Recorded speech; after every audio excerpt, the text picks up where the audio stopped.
wonderful Thanksgiving, and hard to believe it's already after Thanksgiving, but hope everybody had a nice holiday. And I thank y'all for coming out today. I will not talk that long. And I also thank the CSS News for supporting me on this project. They were the first local vendor to sell the book. I've got several people that are selling it, and of course you can get it online, but they are selling it here in Kinston, so I'm really pleased to be working with the CSS News. Again, my name's Cliff Tyndall. A little bit about me. I think I know some of you guys I know, obviously. I am a native of Lenoir County. I grew up here, but I have been living elsewhere for a long time. I was in the military, and then since then I've been living primarily in Greenville, and of course now I live in Wilmington. Lenoir County, I was going to mention about this book, how it came about. This is really the third kind of incarnation of this work. When I was at East Carolina University back in the 80s, a few years ago, I did my master's thesis on Lenoir County during the Civil War. And it was basically not so much a look at the battles and the military aspects of the war, but the home front. What was it like for people living in the county? How did it affect people on a daily basis? I had an entire chapter I thought interesting on the public school system here called Common Schools, and just sort of had a lot of facts and figures. During the research for that, I was really lucky. I did a lot of work up at Duke University, State Archives, UNC Chapel Hill, and I found some great letters, diaries, photographs, and I think Rachel probably knows, and the folks at the news, the research from that thesis, and I'm going to brag a little bit, was kind of the start of the kind of, it in some ways, y'all can admit it, I think it's true, it kind of led to the current exhibits that are here in the building. I mean, the stuff was there, but a lot of people had not found it yet. So I kind of created somewhat of a bibliography, does that make sense, for some of the sources on local history. And I'm proud of that. I'm glad it's gone on and been used. And speaking of being used, people wanted copies of my thesis, and that was kind of awkward making copies of it and all that.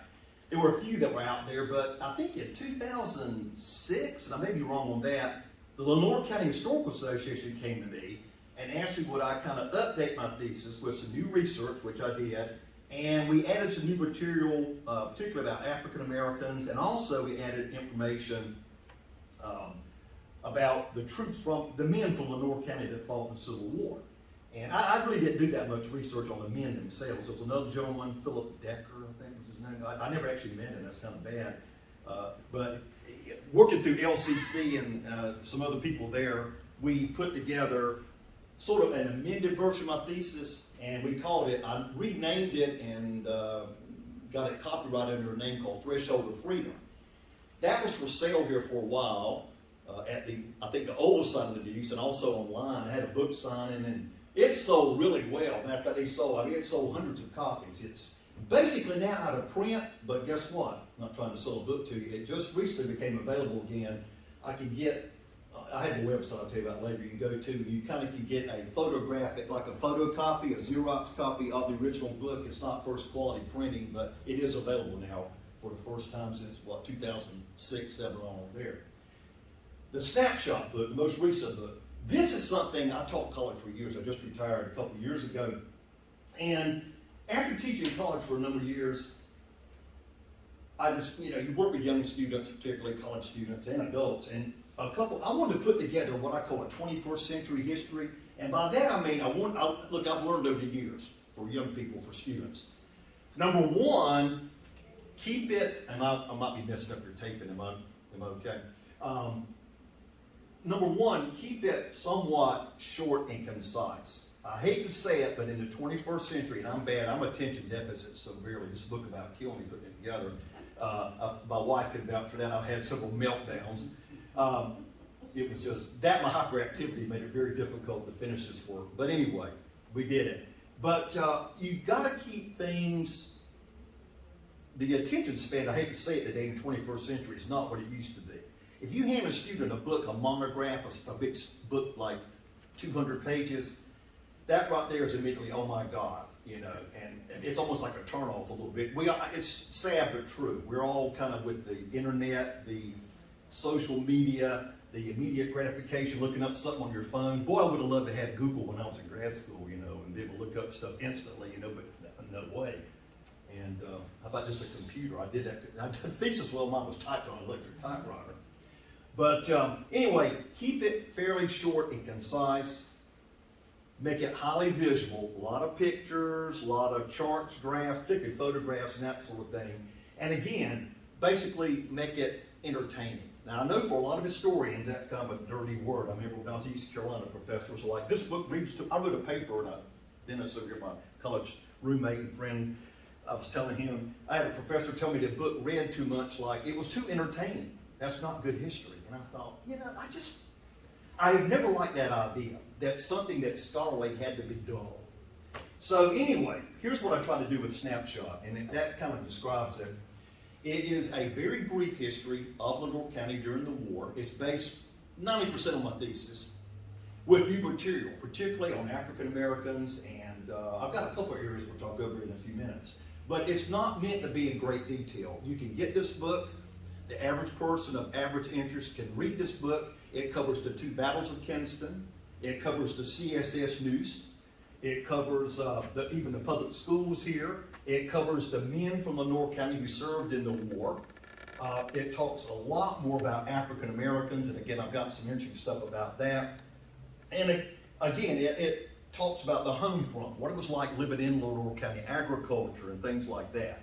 So it's not a very long book. It's only 70-some pages, but I think that it sort of filled a niche that needed to be kind of, again, it's not meant to be, you can buy fantastic books about the Battle of Kinston, be it the first battle, second battle, that sort of thing. This is kind of covering everything in somewhat concise detail. So I think it's I think it fills a niche and kind of serves a purpose for that reason. All right? I'm looking for the book. Let me switch slides here. And I want to thank, she's not here today, but I want to thank my designer, Jeannie Butler. She lives over in Bladen County. I live in Wilmington. We did all this by, we met a few times. We mostly did it by texting. I love to text. Some emails and some Zoom calls, and that was interesting. And again, she and I both are attention deficit, and a couple of times it just was, it was a... All right, I want to talk about a number of things today. One thing I did want to mention a little bit different about the book that we found out was, and y'all probably know this, but Lenoir County was one of like 3 or 4 counties in this part of North Carolina that actually had more African Americans population than it did white people, right? There were roughly 200 or so more African Americans living in Lenoir County in 1860 than there were actual white citizens. Now that's explained obviously by the fact that the majority of them were slaves, right? And 2 of the largest slave owners in North Carolina, Council Wooten and John Tull, lived in Lenoir County. I know, I can't remember Council Wooten had about 130 slaves, 3,000 acres of land, big plantation. I can't remember Tull offhand. 150, one about the same, maybe a little bit more. But Lenoir County had a large slave population, and there were about 178 free blacks that lived here. So as part of the book, and if you read it, I went into more depth, primarily census records, and tried to find out what did the free blacks do for jobs. Most of them were laborers. By the way, most of the free blacks lived around either in Kinston or right around Kinston, particularly to the north of Kinston, a little bit to the west. They did not many live south, out in the Pink Hill area down there. There were not very many free blacks down there. As a matter of fact, most of the slaves, were Kinston and north and west of here. Not in east, not so much to the south. There were slaves in the south, southern part of the county, but not as many. But anyway, New Bern Falls, and you guys are probably similar historians here, New Bern falls in March of 1862 to federal forces. And then from that point on, everything changes in Lenoir County. Number one, it becomes like a frontline area, right? Because basically, when you left Lenoir County and headed farther east, you were heading into areas that were controlled by the Union. Now, they were primarily in New Bern and kind of entrenched there and dug in with defenses. But it wasn't uncommon for them to come out on a regular basis, cavalry raids and raids that would come out and kind of hit the fringes of Lenoir and like that sort of western part of Craven County. Now, when New Bern fell, the word got out, I guess word of mouth, that the Union, of course, had taken it, and it became literally like a mecca for runaway slaves. And literally across the eastern part of North Carolina, thousands and thousands of African Americans, young, old, men, women, families, ran away however they could and worked their way to New Bern. Now, the most distance I've recorded for sure, I'm sure this is not as far, I did find that a gentleman escaped from Raleigh and ended up in Newbern. And that was a journey. And I've got a picture of my book. He's in total rags when he gets there. He came through Lenoir County. Somebody asked me, was he aided by white people, like Underground Railroad? I don't know. I could find no information. But he did leave Raleigh, and that's a long way. Think about that. It took months, I guess, to get to Newbern and pass through Confederate lines and all that. This picture, by the way, is period engraving. I think it's from Harper's Weekly, I think. But anyway, it's supposed to depict all the African Americans running away. They called them, Union called them contraband, coming to Newbern. It didn't look like that. It was not like a big parade of people coming down the road like that. It was people sneaking away at night, sneaking through the swamps, because there were slave patrols were out there, Confederate soldiers. And it wasn't like there was some kind of gigantic procession. Now here you see a few soldiers kind of with them, like escorting them, but that is not what it would have looked like. I guess that's kind of a fanciful kind of a creation there. But that gives you an idea of the thousands of people that ended up in Newbern. And then when the African Americans, both free blacks, but primarily slaves, got to Newbern, they lived in the fringes of Newbern. You might have heard, I think, was it James City, areas out near the Trent River where the Neuse and the Trent converge, kind of more on the Trent side. They built shanty towns and lived down there.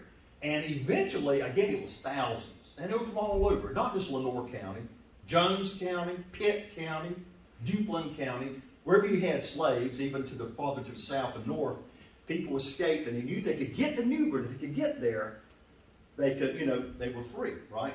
Especially, it picks up, by the way, after January 1st, 1863. You might know what that date was? Emancipation Proclamation, right? And that came out, and again, word of mouth, and it was like pretty common knowledge for an African American enslaved person. If you can get to Newbern, freedom awaits you there. The problem is, what are you going to do? How are you going to make a living? These people, a lot of them were agricultural slaves. They had very little skills. They left Lenoir County with virtually nothing, and they had to get by. So one of the options that opens up for the men, you probably know, is military service. After the Emancipation Proclamation, the Union Army began earnestly recruiting people to serve African Americans in the military, right?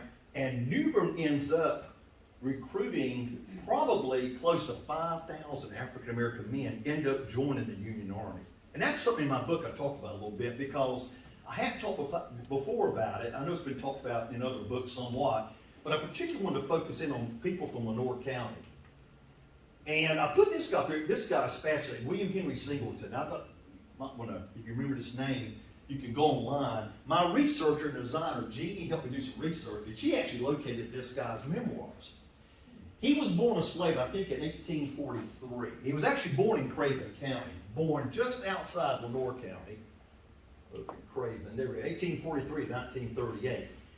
The interesting thing about this guy is that he, as a very young child, he got sold and moved like 400 miles away.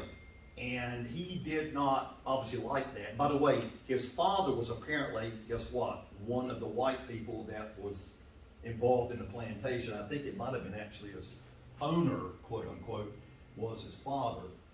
But Singleton was 400 miles away, and he recounts about, oh my God, he went through just crazy stuff to get back. I guess he would get back to Craven County to his family, right? So he ran away, worked his way back to Craven County. He kind of passes into Lenoir County a couple of times, and when he comes here, by the way, I was going to mention about Singleton, it's interesting. He comes here, and he's brought here as a manservant, like for his owner at the time. He goes back into ownership around in Craven County. His owner joins the 1st North Carolina Cavalry, and when Newbern falls, that unit comes to Kinston. Singleton comes with them, and then after just a short time, he runs away. He goes back to Newbern, and then he's, of course, at that time finds his freedom, right, because it's under federal control.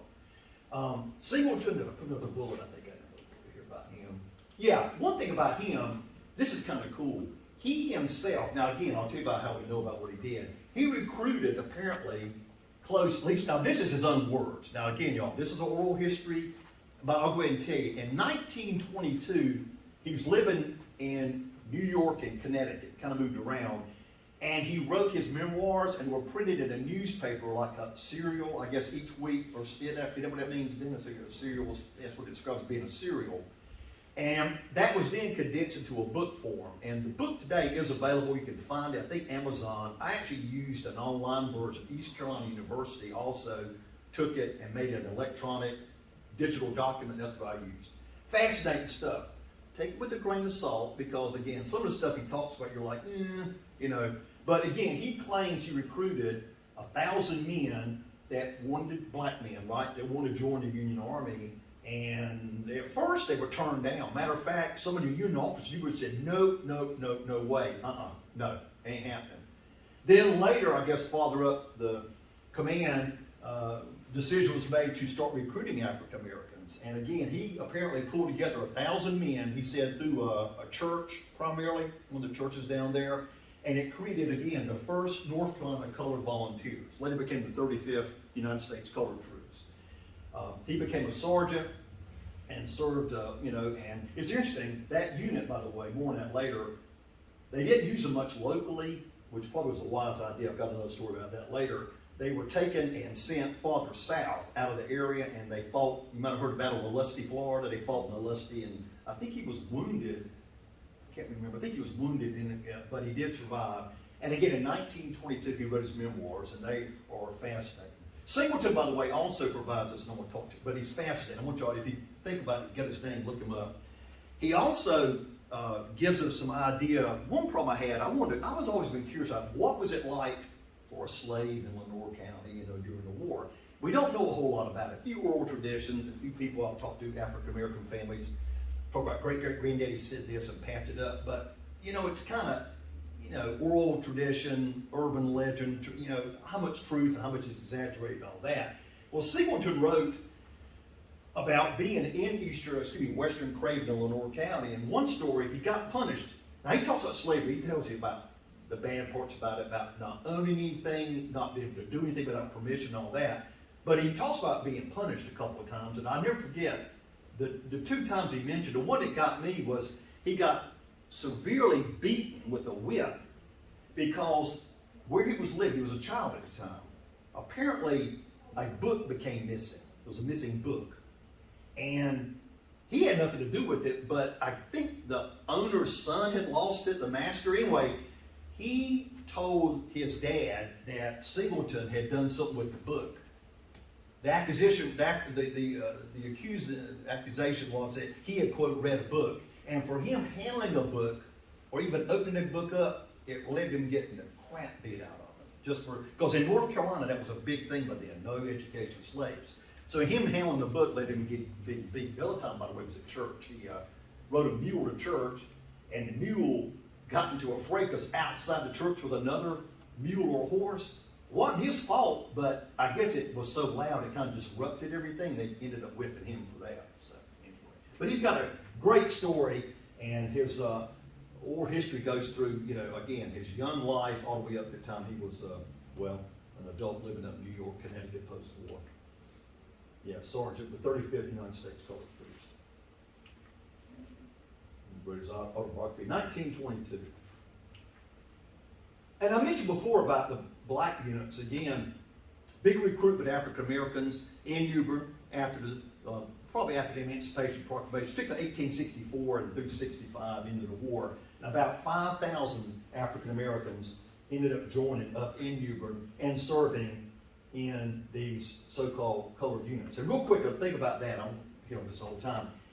A private in the United States Army earned $13 a month. Okay. The black troops only paid $10 a month. Plus, they took out $3 for a, quote, clothing allowance, which white troops did get taken out. So their net pay was only $7 a month, compared to $13 for an equivalent, white private in the Union Army. And by the way, I looked it up, did a little math on that. $13 a month equals today about $310. It wasn't great money. That'd be about $310 current equal to. But I just thought it was interesting that they got And by the way, finally in 1864, after agitation, the War Department of Congress said, okay, let's pay the African American troops the same things as the white troops, and they did a they passed that, increased their pay to 13, and gave them retroactive back pay. So they did try to make it up a little bit. But I thought it was interesting about the pay. Oh, I'll put this up. Here's another guy. I don't think I got a whole lot about him. This is actually a pretty cool picture. Fernie Bryant, and Fernie Bryant was from Lenoir County. I mean, he was from here. He was, as far as I know, a runaway slave, 1st North Carolina Colored Troops. He was a sergeant. And I tried to find a picture. This might not just debatable. Some claim that's the 35th United States Colored Troops right there. But again, Fernie Bryant, and I think I put a picture. Let's look real quick. Yeah, here we go. I'm sure there's more than this, but just in the 35th United States Colored Troops, all these guys are from Lenoir County.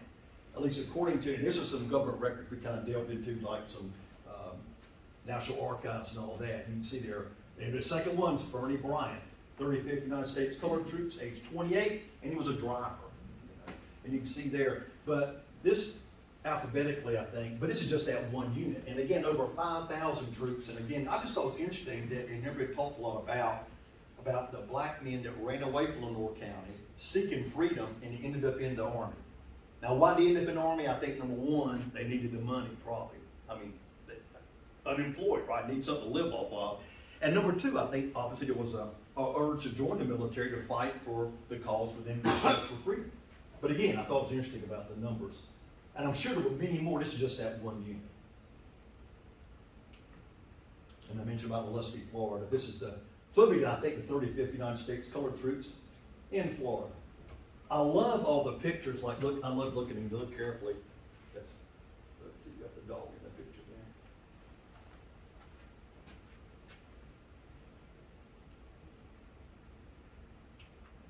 there. Now, also want to mention about troops from Lenoir County.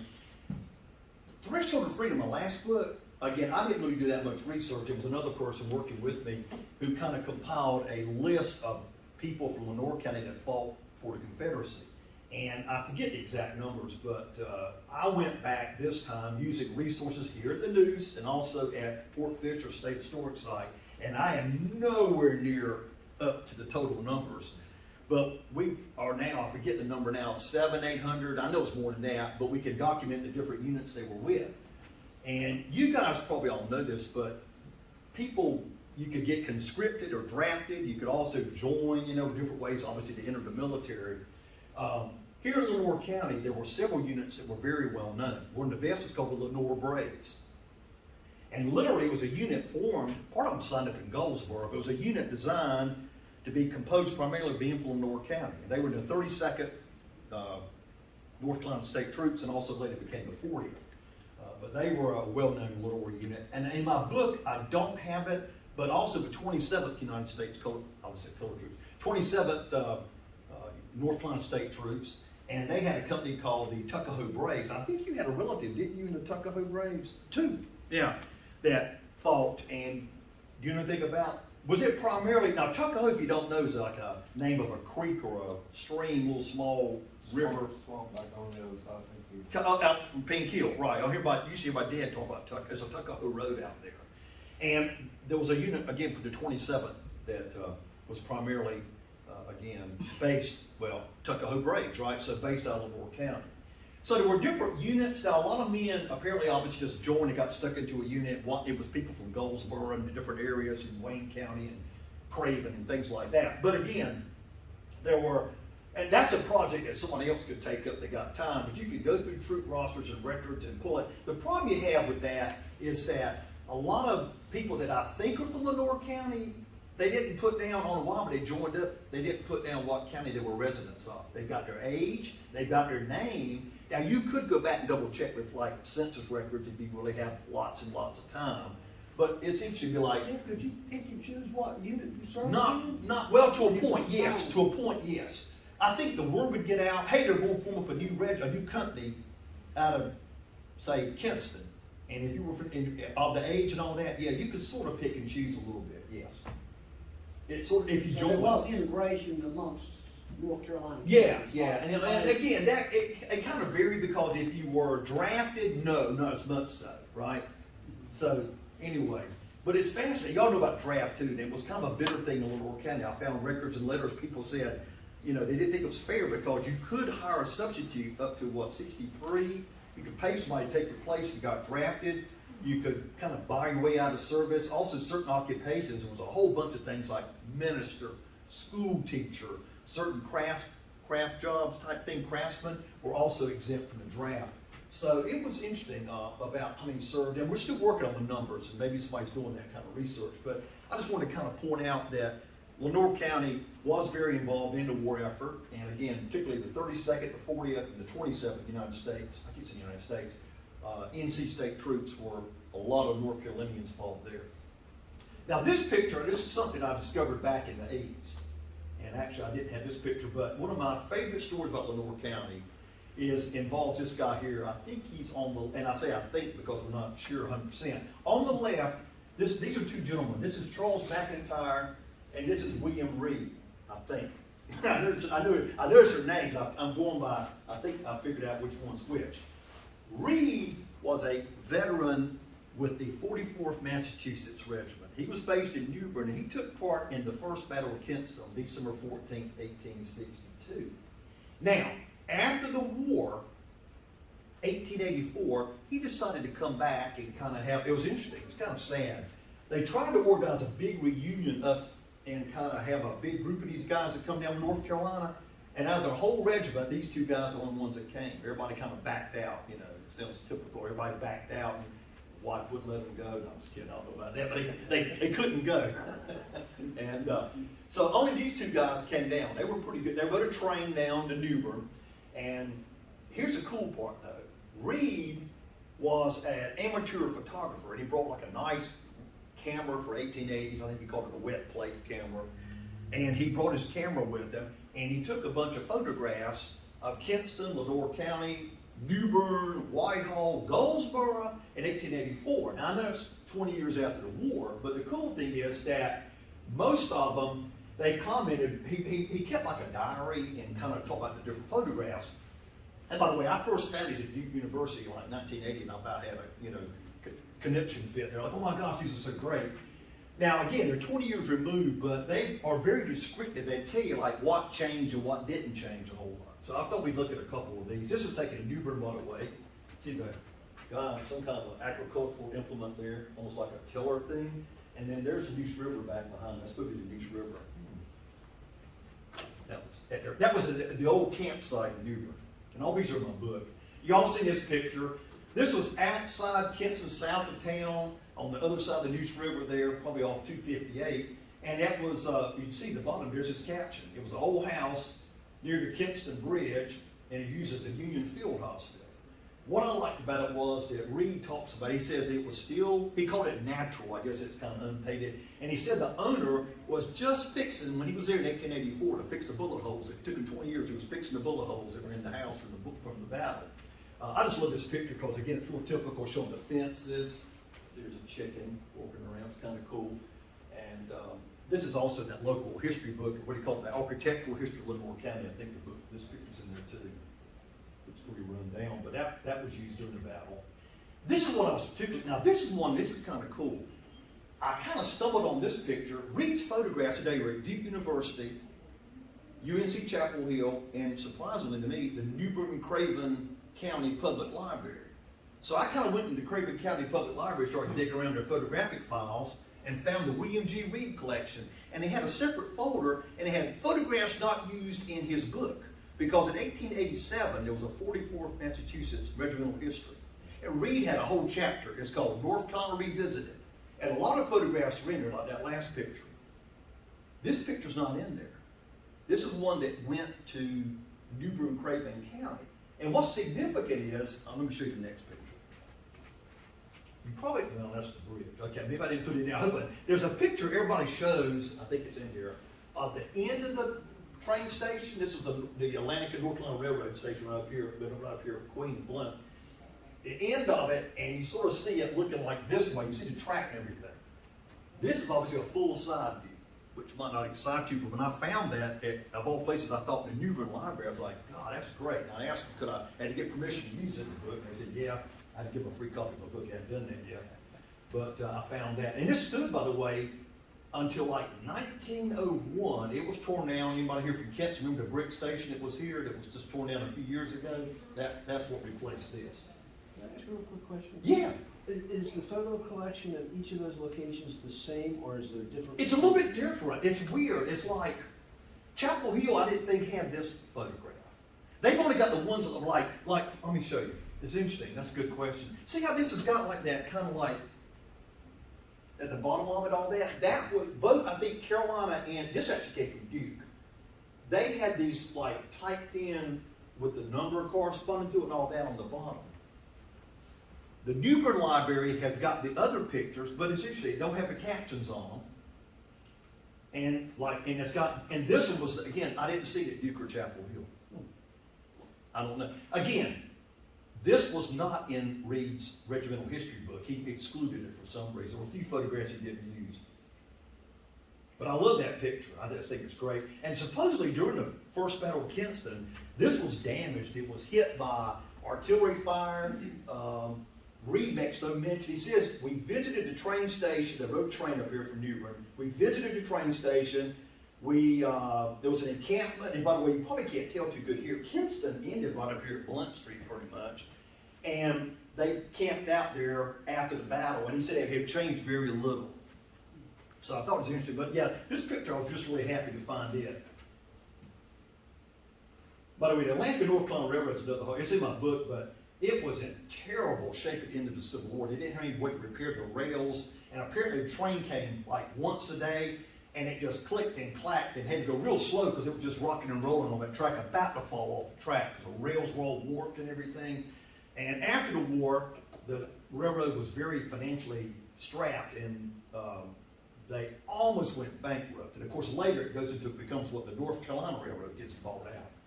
This a bit later. Now, you've all seen this picture. I think it's upstairs. There's a plaque out here by the river. But the bridge, and this is a replica now, the original bridge was burned in 1862. The Confederates set it on fire, then the Union ran out and put it out, and used it to get into Kinston and to leave the next day. Then they burned it the rest of the way down. So it was rebuilt. Now Reed comments, and I'm thinking, I'm not sure, this is either Reed or Charles McIntyre. I'm thinking that maybe Charles McIntyre. I'm thinking maybe Reed took the picture. He was a photographer, but who knows? But that's one of those two guys in that first picture on the bridge. Now, he said this bridge was, quote, an exact replica of the bridge that was in Kinston in 1862. He talks about the fact that there were big earthworks on both sides of the bridge that were now always, he called it dilapidated. But again, it's not the original bridge, but it does show what he said. Again, it was an exact replica of the original bridge. And by the way, when he was there in 1884, he commented, this bridge is not long in this world because he said train cars are arriving as I stand here carrying iron and steel beams that were fixed to put a metal bridge up. And this was going to be torn down. And by the way, this is, as you leave Kinston with 258, you'll probably know, this would have been a little bit like east. It was like maybe 100 yards, from the present bridge, just a little bit farther, like downriver from the present day 258 bridge. And again, it's called the Jones Bridge. Somebody Jones, I love this picture. 1884, it was described as Main Street, Kinston. And what I thought was interesting was that in 1862, the main really thoroughfare of Kinston was actually Heritage Street. But Reed comments that everything shifted from 1865 to 1884. Queen Street was becoming the thoroughfare, the main center of Kinston. So it's kind of hard to tell. You could almost maybe, this is not the best print here, see some statues down, like a statue or whatever. So I'm thinking this is Queen Street looking probably up, looking north and that way, probably, and that may be up there towards maybe the courthouse. But these were all houses built right on it. The streets were paved in Kinston with brick in 1880, so it's pre-automobile, but that's kind of a great picture too, I thought. I just think it's kind of cool the house was built right on the street. And I don't see much business here, but, and again, he called it Main Street, but I'm thinking that is Queen Street. All right. Now, I put this up too because one of my college roommates, my dear friends, is a harper. And he had an ancestor that he said fought in the Civil War. And he had a picture. Here's a picture. He got Simpson Harper. He was 27 years old, like 1862. And I thought, you know what? I want to focus on one person. There's so many men from here, but I've got a photograph of this guy when he went in, basically. And, you know, I could talk about him. So I got the family history. I researched a bit more about it.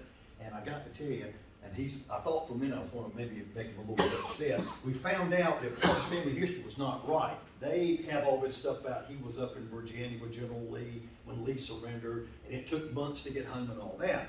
Well, when I started looking into what unit, he was ended up being in 66 North Carolina. They were with General Lee, Northern Virginia, but they got reassigned to North Carolina, where technically under Braxton Bragg, and they were down at Fisher and Wilmington and sort of stayed in the eastern part of North Carolina.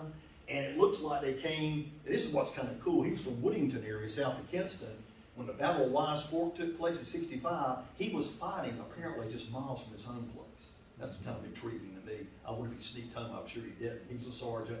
He survived the war, and when the surrender took place, instead of like up around Appomattox area, Petersburg, between there and Appomattox, I'm pretty sure it was Greensboro area, Bush Hill, which is kind of Greensboro, I've forgotten that, Lexington, but Greensboro general area, and he had to get home from there, which again, people asked, my wife was asking, I said, no, when the war's over, they sort of said, war's over, good luck, God bless, you just had to find your way home.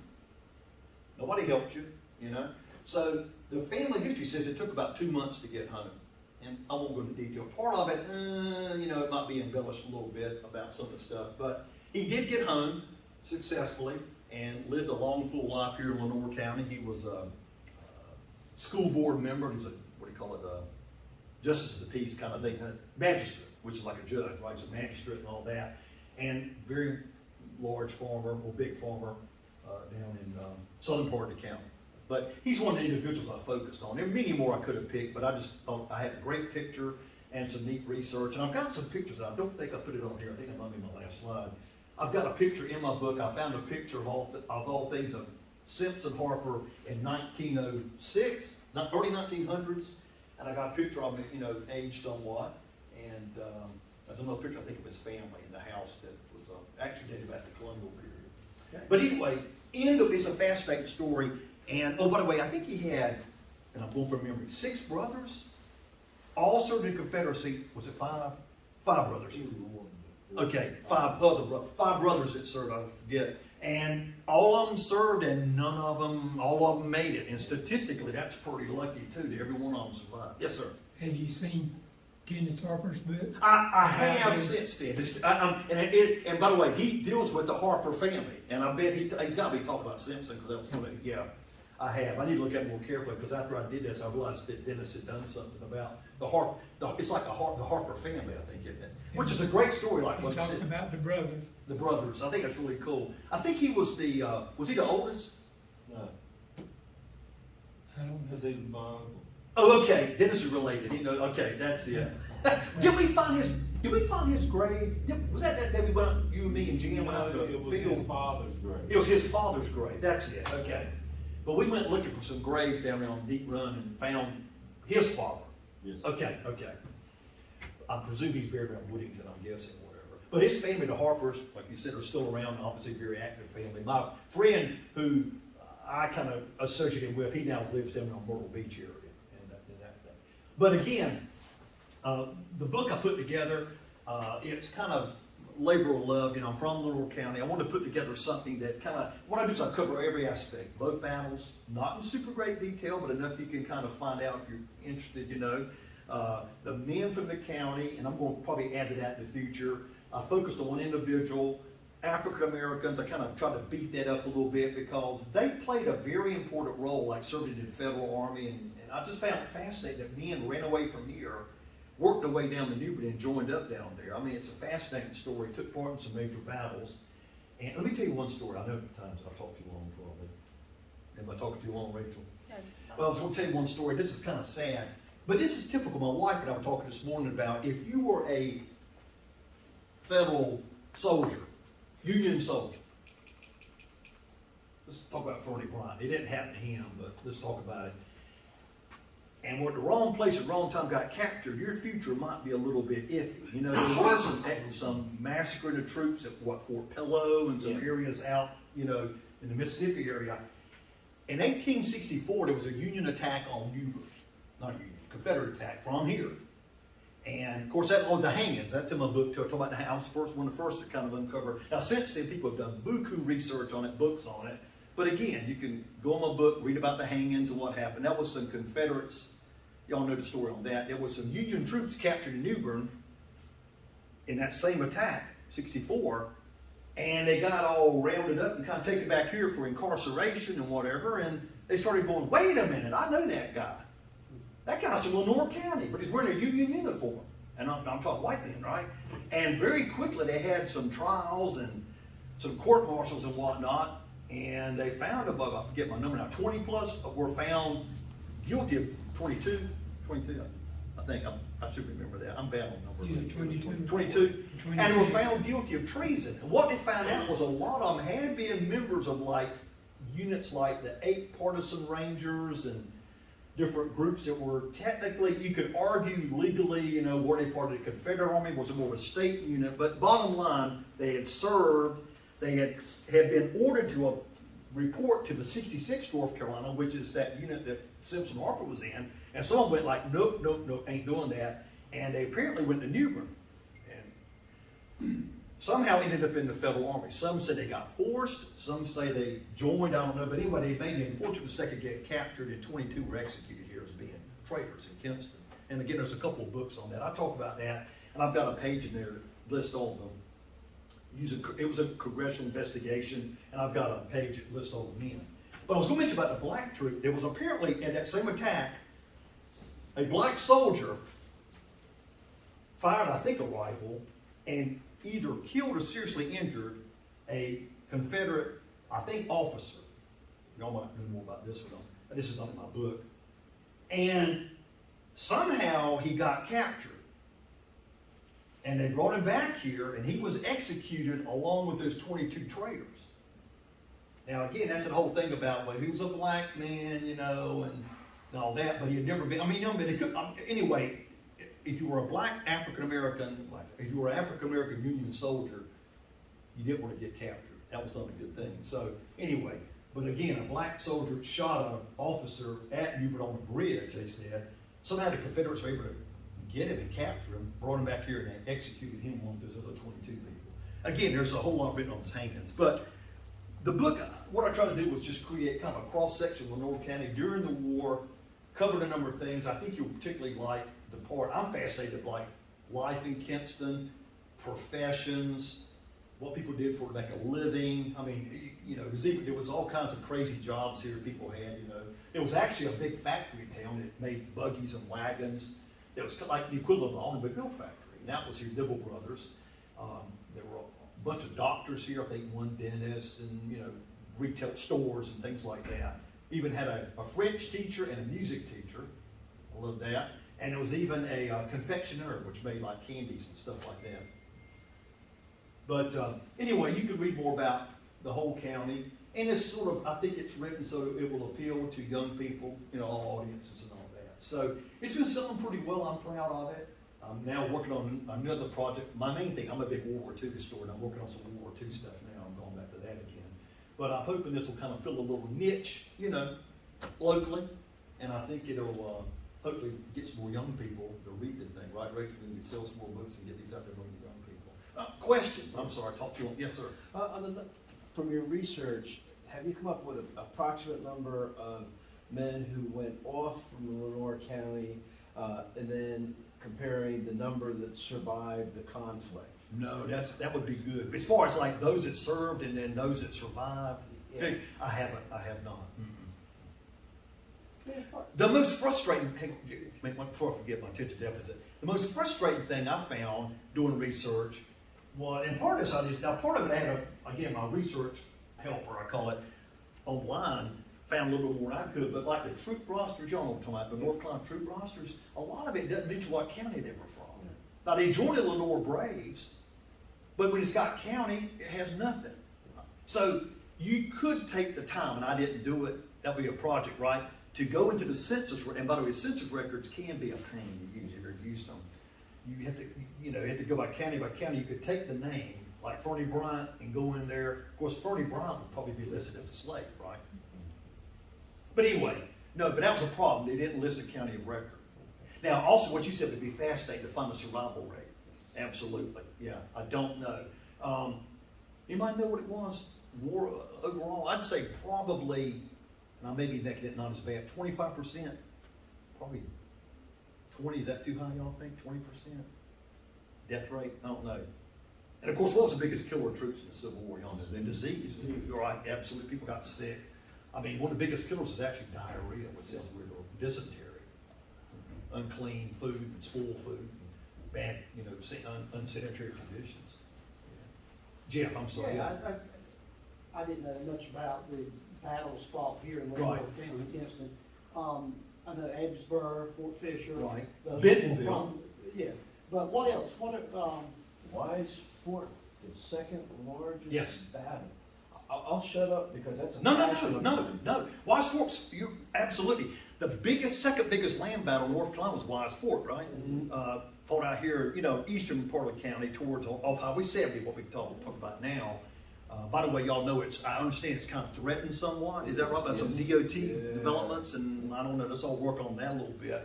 But yeah, it was the second biggest battle fought land battle in North Carolina, behind Bentonville. Battles were actually fought in North Carolina, major battles. Yeah, we had Bentonville, which was the biggest Bentonville. battle. Fort Fisher, of course, land sea. Yeah. Wise Fork. The first battle of Kinston was not that big. It was like, 13,000 Union and about only a couple of thousand Confederates, 15 plus whatever. But yeah, there were some pretty significant battles fought here. Yeah. New Bern. I forgot, that's right, New Bern. Thank you, that's right, that's a big part of it. Roanoke Island. Yeah, Hatteras and all down there, yeah. So there probably were not that many west. No, it was almost all east. The farthest west was probably Yeah. probably Bentonville, Yeah. of any size, yeah. Yeah. Some skirmishes and that kind of Okay. thing. And, a lot of them, unfortunately, like Bentonville, the war was basically over by then. It was kind of a last ditch effort to slow Sherman down, of course, over in Johnston County for hooking up. Matter of fact, at Goldsboro, with troops coming through here, Fort Fisher was a biggie, of course, because once the fort fell, that kind of closed the last seaport to the Confederacy and that sort of thing. But there's some big battles fought here. Anything, to see that, Battle of Wise? Wise Fort. Yeah, Wise Fort. I mean, what's there? Just woods or fields? There's quite a few trenches left in here. Yeah, there's, Trenches left? entrenchments left. There's some. Topography is still agricultural. The biggest Kirkland's Brigade Charge, where the ABC store, the gas station is, when you look down towards the EMS station and the Wise Fork Fire Department on the left. Trust me, that is, to that battle, the equivalent of Pickett's Charge. Wow. I mean, it is absolutely crucial to understanding that battle. And that is the primary area where NCDOT is planning on literally making an intersection. Is it gonna be like a clover leaf or Yep, something? yep. Yeah, right. Yeah. I hate that. I do hate that. When I was in high school, I won't tell too much detail. I dated a girl that lived on the battlefield, and we would go walking out there, in the woods, looking for trenches. But anyway, there were trenches behind her house that were huge. I mean, like big earthworks back in there. Southwest Creek. Yeah, all along Southwest Creek, along the Still what's there. now the North Carolina Railroad tracks, there were a bunch of trenches and all that. I remember that back in the Did day. you ever find See, I love anything? history back then. Did you find any artifacts? No, but people did all the time. Did they? Yeah, I mean, there are people, Dennis Harper, Yeah. Donnie Taylor, who I think, bless his heart, he Right. passed. But they had huge collections of like mini balls and and all kinds of fragments. And I think even today that these fields are almost all privately owned, aren't they? Yeah. Yeah. But yeah, thousands of artifacts. Just And the news has got fields, some. I reckon that's where you find them. Yeah. But Kinston, Lenoir County, again, the way that mentioned New Bern falling, and it became almost like a frontline area. One other thing I know I'm through, but one thing I mentioned in my book too, which is interesting, was that in by 1864, the Union had built this armored railroad car, and they would take a locomotive and put, it had like, I think 2 cannon in it. Yeah. And they were like 6-pounders, but they would push it up the track towards Kinston and fire on the easternmost, defenses here. And the Confederates are very aware of that. They called it a monitor car. It was basically an armored railroad car that they could run around on tracks around New Bern and use the artillery. And apparently, a couple of times, I mean, the Union took it out too far, and the Confederates were chasing it, and almost like train was going they said it was going 60 miles an hour to get away from the Confederates. They got too far, and had to turn around and back it up, real quick and go back. But that was kind of cool. The armor-plated railroad car. Who knows what happened to them? All right. So, any more questions? Well, I appreciate y'all coming out today and let me talk for a minute. And I'll be here if you want to buy the book. We sell them here at the Noose. I'll be glad to sign a book if anyone wants one. And again, I wish all of you a fantastic holiday season. Merry Christmas. Happy New Year. And again, I thank y'all for coming out. Thank you.